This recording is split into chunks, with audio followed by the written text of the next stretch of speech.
Thanks so much for joining us today. God wants to do so much for you and through you, and we'd love to hear about it.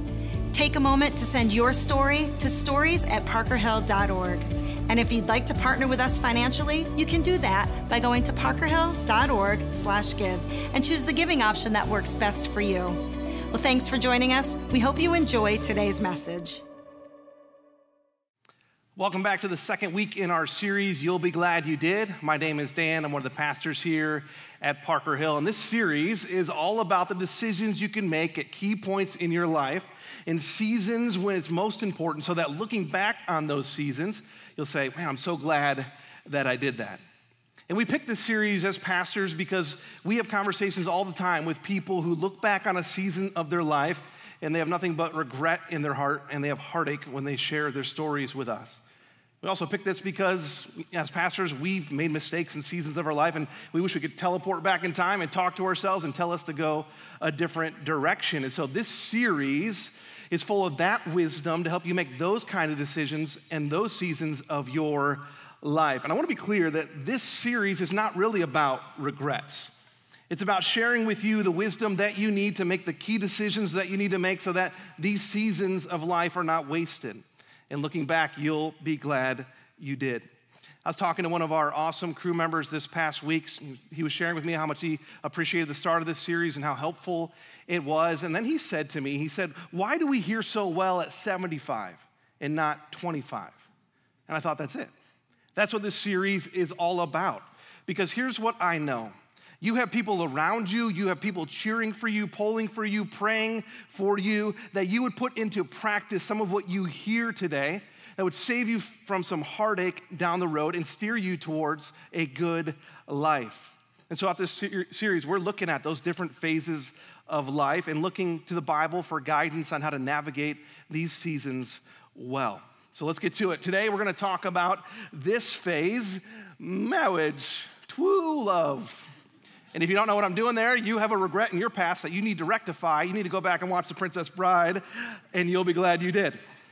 But the topic that we're just covering today, it transcends marriage. It's much bigger than that because all of life is relationships. And so if you lean in and if you listen closely, you're gonna pick up some relationship dynamics that will help set you up for life. Now, have you noticed how wonderful relationships can be? I mean, it's intoxicating to fall in love. The world's strongest drinks have nothing on the first days of connecting with your significant other. I mean, you finally found someone who knows you so well, yet loves you completely.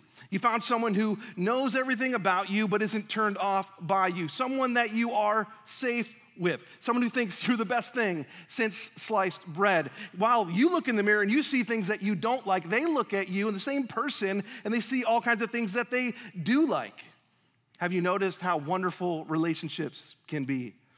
That's part of how God designed it. You know that God is a hopeless romantic.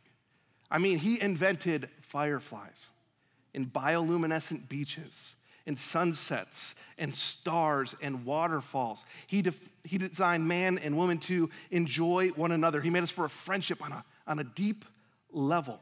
Sex was God's idea. What was he thinking? I mean, God was giving us something so powerful and so wonderful and so mysterious. See, God is a hopeless romantic. That's why relationships can be so wonderful. But have you also noticed that relationships can be really confusing? Have you noticed that the more you get to know someone, the harder it can be to love them? The person that you thought you knew confuses you, that you can hurt the people that you love most, that their quirks that were at the beginning, they were really cute, now they're really annoying. Have you noticed that relationships can be really confusing? That sometimes we spend more time fighting than anything, and we've at some point lost that love and feeling. Have you ever noticed how confusing relationships can be? And out of that confusion comes conflict. Conflict that drives us apart, conflict that creates walls, conflict that creates scars. Before long, there's this person that we thought would make us happy. Now they're driving up our blood pressure, and they might give us a heart attack. Marriage is awesome, but it's not for the faint of heart. And after we've tried some of those common solutions to those conflicts in our relationships and nothing seems to be working, we just seem to just kind of press on. Just keep going, hoping for a different result, which is the definition of insanity. That's trying the same thing and hoping for a different result. But we're committed to these relationships, and so we soldier on without really looking at and solving the actual problems. We're not fighting, but we're not connecting, so I guess we'll just keep going. We're hurt, but there's no healing, so we're just gonna keep going. Maybe you can relate. Here's what I've learned in 11 years of marriage, just so far. This is what I've learned, that surface solutions will only work for so long. That surface solutions will only work for so long. Saying you're sorry might end the fight, but it doesn't fix the problem. And this is why good couples in good marriages can end up in a bad place. A place where apologies are formalities, where I forgive you means I'll put up with you, where let's move on means, well, we can't fix it, but let's try to forget about it. Smart couples end up here. Committed couples end up here. But our marriages do not have to start out on this high note and then go downhill from there. There are some couples who have figured it out. And I want to know, what's the secret? What is it that good couples know? What is it that the happy couples have figured out? And so that's what we're going to talk about. Your relationship today might need an overhaul. It might just need some tweaks. You might not even be in a relationship yet. And this is going to be kind of some advanced warning and help for when you get into that relationship. So today, we're going to look at 3 underlying dynamics of conflict that we need to understand so that we're not just dealing with the surface, but what's underneath at the source. So you remember those cutaways in science class, those pictures of the earth, right? They don't only show you the outside and the surface, but they kind of cut it away and show you the inside. They show you the core. They show you what's underneath. And here's my goal. By the time that we're done today, my hope is that you will understand why there's conflict in our relationships and what you need to do about it. And so to do that, we're going to look at James chapter 4, verses 1 through 10. Now, the book of James is a really fascinating little book in the New Testament for a number of reasons. This book was written by the half-brother of Jesus. This was written by Jesus' younger brother. That's pretty interesting. I mean, just think about it. Like, what would you have to do for your siblings to look at you and believe you're God, right? And so for James to believe that Jesus is God after growing up with him, that's some pretty strong evidence that he is who he says he is. And most scholars believe that this was the first book written in the New Testament, which means it came before everything else. This is really fresh stuff when James sits down to write it out. And so what's in his mind, what's at the forefront of his mind are the teachings of Jesus and the Proverbs of the Old Testament that he had grown up with. And so those two things combine and they spill out into this book in very practical ways. In fact, this book is the most practical book in the Bible. It is full of commands and directives. Half of the verses are helping us know how to live. And so James is kind of like that mom who really cares about you, or that friend who is looking out for you, or that person who will speak directly to you because they really care that much about you. He's gonna tell us the right way to go so that we don't go down the wrong path. And so James is gonna teach us how to have wholehearted devotion to God so that looking back, we'll be glad we did. Chapter 4 starts like this. He says, what causes fights and quarrels among you? Okay, perfect. This is what we're trying to figure out, right? Like, where are all these fights coming from? What's underneath the surface? What is going on when we're in conflict with that special someone, or even that boss, or that boyfriend? And when we get into that conflict, we think immediately that we know the answer. We think, okay, why are we fighting? We're fighting because you micromanage me, all right? We're fighting because you leave the toilet seat up. We are fighting because you forgot our anniversary and you're never gonna hear the end of it. All right? But that's just the surface level. It's the trivial answer to the question, to why are we fighting, the surface, right? Now, you're perceptive people. I know you're smarter than that. So after you've kind of gone through that conflict a few times and you realize it's not really about the toilet seat and it's not really about the anniversary, you kind of dig a little bit deeper, don't you? You look a little bit underneath the surface and you try to figure out what is going on. Why are we always fighting? And so as you grow, you dig a little deeper and you think, well, what causes this fight? And then you say wise things like, well, when I really think about it, when you tell me what to do all the time, it makes me feel like I'm stupid. Or when you leave the toilet seat up, it makes me feel like I'm unheard. Or when you forgot our anniversary, it made me feel unloved. And that's kind of this personal level. It's a little bit deeper, and it requires a little bit more self-awareness and understanding of your own background, your own brokenness, and your own vulnerabilities, and it gets you beneath the surface. And so we share at that level. Good. We've gone deeper, but not deep enough, because James answers the heart of the question. Let's read the whole verse.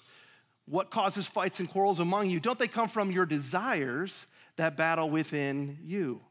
Don't they come from the desires that battle within you? Don't miss this. He's saying the fight between us comes from inside of us. The fight between us comes from inside of us. And when you get to this, you're going all the way down to this level, the deepest level, to the heart of the matter, to the central core of what's going on. You see, it's not the way they squeeze the toothpaste. All right, it's not because they didn't help you with the housework. The fight between us comes from inside of us. In particular, it comes from this place, which is the heart of things, our desires, what we really want, our desires. Desires are what you want. And so James is going to give us more insight into this verse 2. He says, you desire, but you do not have, so you kill. You covet, but you cannot get what you want, so you quarrel and you fight. Now, let me just be clear here. James is using some hyperbole. He's not saying, writing this letter to these people, hey, you're all killing each other. No, he's saying, man, things get so intense that you're out for each other. You're fighting. The conflict has risen to an intense level. So he's saying, whether your tactics of fighting are small and less explosive, or big and really explosive, they all come from your desires, the thing you want but you cannot have. And what James is talking about here is this biblical idea of idolatry. And the first dynamic that you need to understand about conflict is this, that idolatry causes the insanity. The thing you really want causes the fight that you're having. Idolatry is why you're fighting. So let me explain what I mean by that, because when we say idolatry, it's like, time out, we don't do that stuff today, right? I mean, idols, they're those primitive, like wood or metal things that they would kind of put up in a special spot in the house, and they'd bow down to it and worship it as a god. And you'd say, I've never done that, I'm not guilty of that. And you'd be right? But Tim Keller helps us understand idolatry this way when he defines it as, idolatry is anything more important to you than God. We have those things. Anything that absorbs your heart and imagination more than God. Anything you seek to give you what only God can give. An idol is anything that takes God's place in our lives. So here's what you need to understand about all of us. It's that we are hardwired for worship. We are hardwired for worship. Every human being is a worshiper, not just religious people, not just Christian people, not just people in temples or mosques or church buildings. Everyone is hardwired for worship. We worship by default. We can't help it. We are naturally setting our hearts and our minds and our affections and our hopes on what we think will give us happiness and satisfaction and pleasure. So what are our idols? Well, quite honestly, we don't put our hope in statues anymore, but we could put our hope in status or sex or power or control or comfort or significance. These are the idols of our hearts. And when we don't get what we want, when the thing we're really out to get, but we wouldn't say it, when we don't get what we want, there's conflict. I have an idol. It's one among many. It's not made of gold or wood. It doesn't sit on a shelf, but it sits on the throne of my heart. And this idol that I have is comfort. And it's the idol that I turn to feel good in life when I don't feel good in life. And so when I get home after a long day and all I want is to rest, but my kids are crazy and my wife needs my help and we got a list of things to talk about, but the only thing I want is a break, all right? I want some great food and I want some quiet and I want a movie to watch, but there's all these needs. Guess what happens between my idol and reality, between what I want and what I'm really getting? Guess what? There's a clash. There's a fight. There's a conflict. And I can try to get my wife to kind of come on board and help me worship my idol to get what I really want. But if she doesn't, and she shouldn't, there's a fight. See, the fight between us comes from what's inside of us, from our misplaced desires, from our idols. I gotta warn you, this next section is pretty intense. It's helpful, but brace yourselves because James is gonna drive this home, continuing verse 2. He says, you do not have because you do not ask God. And when you ask, you do not receive because you ask with the wrong motives, that you may spend what you get on your pleasures. You adulterous people, don't you know that friendship with the world means enmity against God? Therefore, anyone who chooses to be a friend of the world becomes an enemy of God. Or do you think Scripture says without reason that he jealously longs for the Spirit he has caused to dwell in us? The second dynamic you need to understand about conflict is this, that idolatry is adultery. And this analogy is all over the Bible. The people of God are often pictured as the bride of Christ or married to God. It's a metaphor to help us understand the dynamics of our relationship with God. And so we're supposed to understand that he is committed to us and we are to be committed to him. We are in an exclusive relationship. So when we put something in God's place in our lives, we're cheating on God. And so he calls it spiritual adultery because adultery is betrayal. And so we worship the idols of our hearts, we are betraying God. And so according to James and what we just read there, three things happen when we do that. First is that God doesn't answer those kind of prayers. He doesn't. He says no. He says no when you pray, asking him to facilitate or make it possible for you to worship something other than him. See, God will not foot the bill for our infidelity. The second thing that happens is that friendship with God is not possible in the way that it was before. I mean, you can't scorn the love of God because you think you found something better than God and expect everything to be fine between you and God. You cannot love God and cheat on him. That's not love, right? And so when we adopt the idols of our culture, when we want more than anything what our culture tells us to want, like money and sex and success, then we are friends with the world and we cannot be then friends with God at the same time. Which results in this very interesting thing, this jealousy. It's inevitable. Now, sometimes this verse about God being jealous, it throws people off.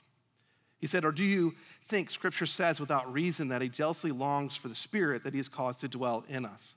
And we think, God? I mean, like, jealous? No way. I mean, isn't jealousy that petty human emotion that you feel when someone has something that you want? Time out. The Bible often uses language to help us understand God. And it kind of does it from our perspective because God's too big for us to fully comprehend. And so it's called anthropomorphic language. It's language that's analogous, or it's a metaphor, or it's a simile to help us get a glimpse or a picture into God's relationship with us or what God is like, even if we can't understand all of what God is like. This happens all the time. So like when in the Bible it says things like God's righteous right hand, it's not saying that the God the Father has a right hand. He doesn't, because God is Spirit. But we do understand this to mean that God does have the power and the justice to pull off what is good and what is right. And so his righteous right hand means that he is just and powerful, but not that he has a right hand. Or when you read in the Bible about us sheltering under the shadow of God's wing, we don't think, oh, God has wings. That's what he looks like, right? We know better than that. This is anthropomorphic language. This is giving us an idea of what God is like. It's metaphor, saying, hey, we rest under, or we can shelter under God's protection. And so if we were to read this and assume that God's jealousy is exactly like our jealousy, we'd be making a mistake. So what James is getting at with this verse is not disappointing. It's not a letdown about God. It's actually really affirming. It's encouraging about God. See, as humans, we have two types of jealousy. The first type of jealousy is that petty resentment that we feel when someone has something that we want and we don't have it. But God does not feel that kind of jealousy because there's nothing that we have that he could want or need. But there's a second kind of jealousy that you know and I know. This second kind of jealousy is the passion and motivation to protect a relationship. And God does experience this kind of jealousy. He is jealous to protect his relationship with us. He's invested in it. He is committed to it. He is out for our good, and so he's jealous to protect us in our relationship when it's threatened. I mean, would you have it any other way with God? Well, maybe an illustration would help you understand this whole concept of idolatry and adultery together. So imagine that you go out on a date with your significant other and you go to a really nice place. Really nice place, thank you. Okay. That's better. Now you get all dressed up, and this is gonna be a night to remember, and it's really special, and you're excited, and so you get in, and you get your reserved seats, and you order your meal, and while you're waiting, you're sitting there gazing into one another's eyes, and then you notice that your date starts kind of looking away and looking over your shoulder, but back into your eyes. And looking away back over your shoulder and then back into your eyes. And eventually they get up and they walk over to another table and they sit down. And you spin around in your seat and you look over at them and they're sitting down with someone else. There they are, cuddled up with someone else, stealing some kisses with them while you sit alone at the table. And then something happens inside of you that should happen inside of you, something that is good and that is right. It's called jealousy, right? And so you stare daggers at them throughout the entire meal. Eventually the date gets back up and they start walking back towards you. You start thinking to yourself, okay, what are they coming back for? Are they gonna apologize? Are they gonna make things right? Are we gonna fix this? We're gonna figure out what this was all about. And they come up to the table and they give you a little bit of a smile and they say to you, would you pay for our bill? I'll leave you to imagine what you would do next. All right.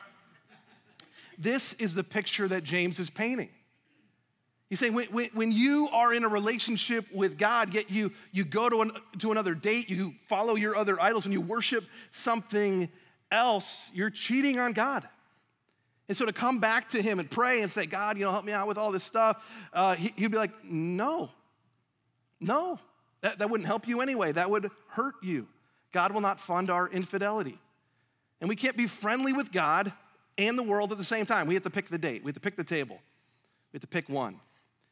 And God's desire is to protect our relationship. And that reveals his good and faithful love for us, not any pettiness at all. And so idolatry is cheating. It's cheating. Now don't miss what James is saying here. He says, when it comes to conflict in our relationships, it actually comes down to something that you never would have expected. The conflict in our relationship, it comes from idolatry, which causes the insanity. This is idolatry that is spiritual adultery, which means that the way to fix things in your relationships with your spouse, with your boss, with your friends is not with that significant other to have more date nights or to start fighting fair or to learn how their love language is or learning how to apologize. That's actually not how you fix it. Those things are all good and they are helpful and they might well need to be a part of your toolbox, but they are more surface than central. They're more on the outside than at the core. They will not ultimately make the difference in the long run unless the core problem is solved. These strategies are simply Band-Aids when what we need is surgery. So we can fix our relationship with those things only after we face the idols of our hearts. And so James isn't going to leave us hanging here. I appreciate that. And so next he tells us how. Verse 6, he says, this is God, but he gives us more grace. Wow, we are in a tough spot. I mean, sometimes we don't even know the junk inside of us. We couldn't even name what it is that we really want that made us so upset. It's kind of messy. How awesome it is that when we're in that situation, he gives us more grace. You know what I love that about God? Every command he gives, every bar he sets, every challenge he issues, he doesn't just put it out there, but he gives us what we need to get over it, to win. He gives us more grace. But he gives us more grace. That is why Scripture says God opposes the proud but shows favor to the humble. Submit yourselves then to God. Resist the devil and he'll flee from you. Come near to God and he will come near to you. Wash your hands, you sinners. Purify your hearts, you double-minded. Grieve, mourn, and wail. Change your laughter to mourning and your joy to gloom. Humble yourselves before the Lord and he will lift you up. So this is what surgery looks like. This is what it looks like to get beneath the surface and solve the core problem of our conflict. And this is where we need to go. Notice how it works. We humble ourselves before the Lord and he will lift us up. So if we persist in cheating on God, he will resist us. He will actively work against our misplaced desire. So if we keep chasing fame to fill us up, he'll resist that. If we keep chasing pleasure to fill us up, he'll fight that. If we keep chasing success to fill us up, he will fight that. And that's a kindness. Just like a dad who would throw any obstacle in the way to stop the toddler from running into the busy street, God moves against what would hurt us.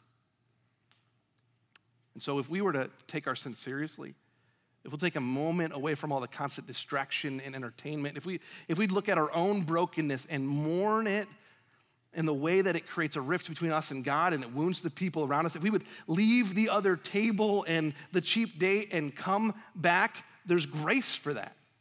He'll have us back. And here's the third dynamic that you need to understand. It's that humility crushes idolatry.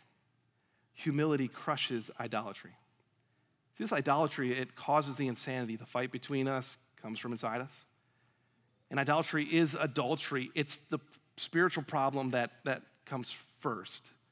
And humility crushes this idolatry. Humbly turning back to God crushes this problem in our lives. Not what you expected, right? And to talk on relationships. Surprisingly, this is the answer.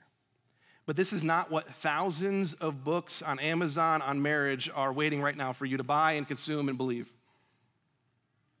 But this is what we need to know if we're going to heal what is broken. If we want relationships that are more wonderful than awful, if we want what God is offering, we have to grow what I would call a me-first marriage. Yeah, you heard me. A me-first marriage. That's what I hope you have, all right? A me-first marriage. Some of you are like, I think I'm in one of those and I don't like it. And some of you are like, I really like this guy. I'd like to have one of those marriages. Okay, so a me-first marriage. See, when the conflict erupts and the craziness ensues and you go down the very same roads that you've been going down and you attack each other or you avoid each other, and when you talk for days or won't talk for days and the walls go up and he does that thing you hate and she gives you that look you despise, and when the insanity is going to start again, you need a me-first marriage. You really need to know this, that if you really want to fix it, go first. If you really want to fix it, go first. See, Jesus paints this really wild picture of this dynamic. Matthew chapter 7, verses 3 through 5. He says, why do you look at the speck of sawdust in your brother's, that we could say spouse, friendship, boss's eye, and pay no attention to the plank in your own eye? How can you say to your brother, let me take the speck out of your eye? So understand, he's saying, we're so quick to find the faults in others, but be blind to the faults in ourselves. When all the time there's a plank in your own eye, you hypocrite, first take the plank out of your own eye, and then you will see clearly to remove the speck from your brother's eye. This is funny. Jesus is funny, all right? He's saying, look, this is how this really plays out in your life. You see someone that got a piece of sawdust in their eye, and then you're walking around with a redwood tree sticking out of your face, and you want to help everyone else with a little speck in theirs. I mean, he's like really painting this picture so we'd really understand to start where? With ourselves. There's an order here, right? First, take the plank out of your own eye. First, fix yourself. Then you will see clearly to remove the speck from your brother, spouse, boss's eye. Fix yourself, then help them. And so if you really want to fix this, go first. Go first. What does it look like to go first? Well, be the first to look deeper and the first to look higher. And here's what I mean. To look deeper means to look under the surface and identify the idols of your own heart. Tim Keller shares some insight again. He says, there's something that you feel you must have to be happy, something that is more important to your heart than God himself. You got to find that thing. You need to identify that idol. So how do you find it? Well, here's a few places you can look. I encourage you to look at your thoughts. Like, what do you daydream about? Where do you run to when you're stressed? What scenarios do you play out in your mind? What do you fantasize about? And what you daydream about is not necessarily an idol. It's not necessarily a bad thing, but if you keep going back there, and if that's the happy place in your head, you might just have found your idol. So look at your thoughts if you want to identify your idol. Also look at your finances. Jesus said, for where your treasure is, there your heart will be also. You can always check your budget to know what you really believe will make you happy. Our money flows effortlessly to what we love every time. So identify your spending habits, and maybe you'll identify your idols. The third place to look is your emotions, though. Look at your strongest emotions. They reveal your desires. So why are you afraid? I mean, what is it that's threatened that you must have? Or why are you angry? What do you want that you cannot get? Or why are you excited? Is there something that you have put in God's place to make you happy? Let me just say, God's not against your excitement or happiness or joy or delight or even your desires. He designed them. And he wants us to enjoy the good things that he has given us. But God is against misplaced desires, against the counterfeits that we run to again and again and again that we want to give us joy, but instead of giving us joy, they crush us. And so if you want to fix it, go first. Be first to look deeper into your own issues, not in analyzing theirs. And then look higher. Look higher. The second step is found in 2 Corinthians 3:18, where it says this, and we all, who with unveiled faces contemplate the Lord's glory, meaning as we become followers of God, we can get to know God personally, are being transformed into his image with ever-increasing glory, which comes from the Lord who is the Spirit. There's an interesting connection here between contemplating, seeing God's glory, and being transformed into that glory, becoming like him in ever-increasing glory, bit by bit. There's a connection between seeing and growing, between seeing God and growing to be like him. And so I say, if you want to overcome the idols in your heart, you got to look deeper, but you also need to look higher, to see God in his grace and in his power and in his mercy and in his holiness and in his justice. The point here is that when you see the greatness of God, your idols pale in comparison. And you'd rather not get up from the table and go over to that cheap date anymore. When we really see God, when we really see him, we're transformed. And so you want to replace your idols with Jesus. And as you do this, the conflicts in your life will lessen. That's the difference it makes. It will change how you interact with the people around you. Your relationships will deepen, and you will get to experience what's so wonderful about relationships. Now, as the band comes up for a final song, I want to point out that there are some couples who will never go deep enough into their own junk, that they will become experts at their spouse's flaws while blind to their own brokenness, so that they're constantly putting Band-Aids on broken places but never finding healing. And so our encouragement, our advice, our flat-out challenge to you is that you would go deeper and go higher, that you would look deeper and look higher, that you would deal with this stuff in this season of your life so that looking back, you'll be glad you did. Because when you do this, it will change your relationships, it will change your marriage, it will change your family tree.